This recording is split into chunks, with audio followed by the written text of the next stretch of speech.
看前面发生了什么事儿啊？这么多特啊！原来是为咱们烧烤大会保驾护航的这乌龙。看到咱们明显的招牌，从烧烤的大会就是一进咱这个会展就能闻到满满的烧烤味儿。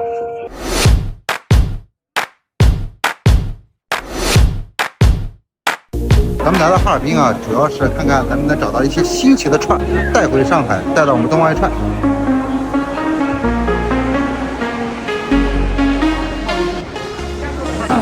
卖相都非常的好，金黄啊！判断牛胸果好不好，就是看颜色，一定要金黄。生怕这个肉啊，好辣辣！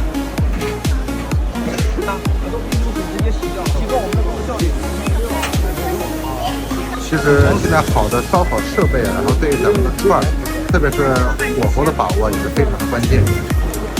它挺好吃，必须的。到时候我这两天我给找你。行，上海见，上海见，王